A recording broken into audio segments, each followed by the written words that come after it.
ఇది పరిపూర్ణంబు ఇక వేరే లేదు, ఇది వేదముల చేత నెరుగగారాదు, ఇది భ్రాంతి రహిత సద్విధుల చేదెలియా. పదిలామవుతుండును నీకు పాఖండ మతము మరి నన్ని మొదలుకోబో.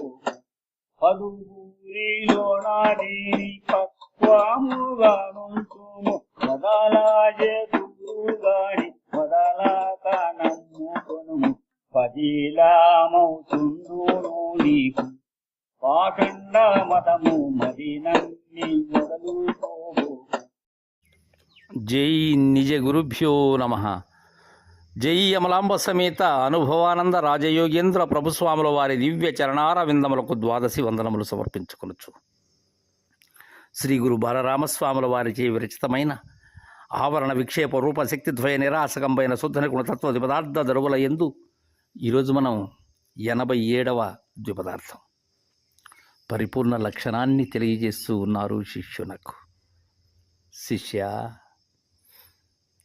నిర్ణయం చేసేదంతా ఎరుకే నాయన.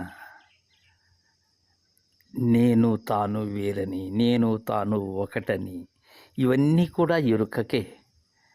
పరిపూర్ణమునకు ఇవి లేవు శిష్య. అది ఉన్నదని కానీ లేనిదని కానీ ఏది తెలియనటువంటిది, తెలియరానటువంటిది, గురుగోప్యమైనటువంటిది శిష్య బట్టబయలు. శిష్య, ఒక విషయాన్ని రూఢి చేస్తాను నాయన. ఎలా అంటే, ఇది ఏ పరిపూర్ణంబు ఇక వేరే లేదు. ఇది శిష్య పరిపూర్ణం. ఏది నీకు కానరాకుండా గురుదయతో ఏదైతే ప్రత్యక్షమవుతూ ఉన్నదో, తెర తొలగిపోయినదో అది శిష్య పరిపూర్ణం. శిష్య, అయితే ఇది వేదముల చేత నెరుగగరాదు, ఇది భ్రాంతి రహిత సద్విధుల చేదెలియా. ఇది వేదముల చేత ఎరగబడేటువంటిది కాదు నాయన. ఈ వేదములనే తొలి చదువులు ఏవైతే ఉన్నవో, తొలి పలుకులు ఏవైతే ఉన్నవో, వేదము అనగా జ్ఞానమే శిష్య.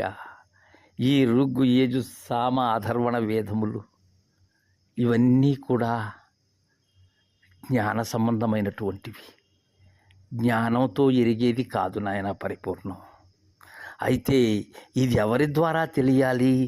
భ్రాంతిరహిత సద్విధులచే తగినటువంటిది ఇది. ఎవరు సద్విధులు అంటే సత్యము అయినటువంటి దానిని ఎరిగిన వారు. అసలు సత్యం అంటే ఏంటో తెలుసా శిష్య?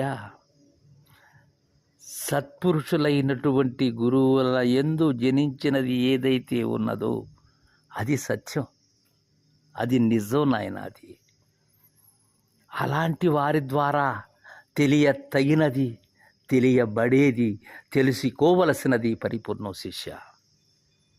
ఇది భ్రాంతిరహిత సద్విధుల చేదెలియా.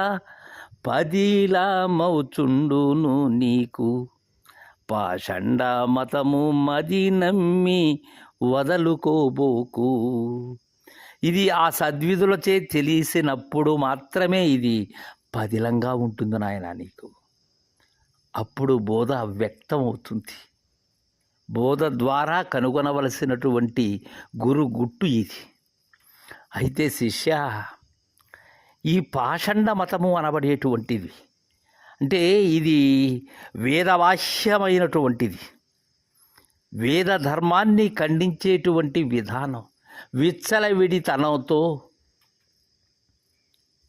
ఉన్న భావం ఏదైతే ఉన్నదో అలాంటి పాషండ మతాన్ని ఆచరించేటువంటి పాషండులు ఎవరైతే ఉన్నారో వారి యొక్క త్రోవని నమ్మి దీనిని వదులుకోవద్దు శిష్య.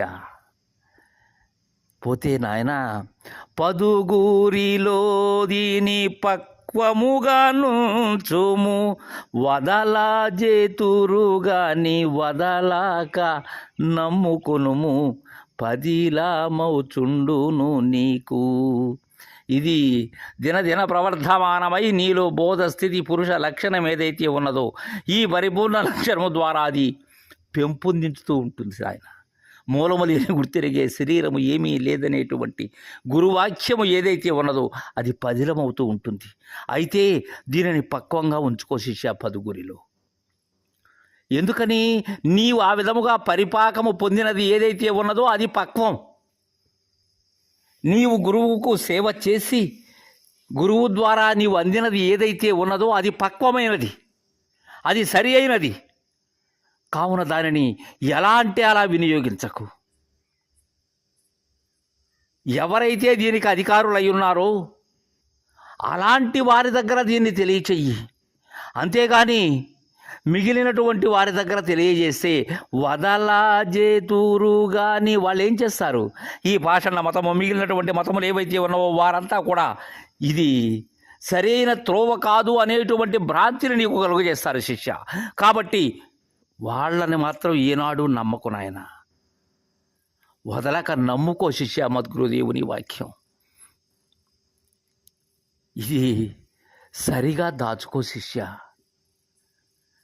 అందుకే నాయన ఇది ఏ పరిపూర్ణంబు ఇక వేరే లేదు, ఇది వేదముల చేత నిరుగగరాదు, ఇది భ్రాంతిరహిత సద్విధుల చేదిలియా పదిలామౌచుండును నీకు.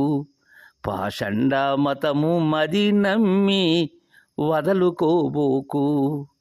పదుగూరిలో దీని పక్వముగా నుంచుము, వదలాజేతురుగాని వదలాక నమ్ముకొనుము, పదిలామౌచుండును నీకు అని ఆ మహనీయులు పరిపూర్ణ లక్షణాన్ని ఎంత తేటతెల్లం చేశారు. తరువాయి ద్విపదార్థాన్ని రేపు ముచ్చరించుకుందాం. జై గురుదేవ.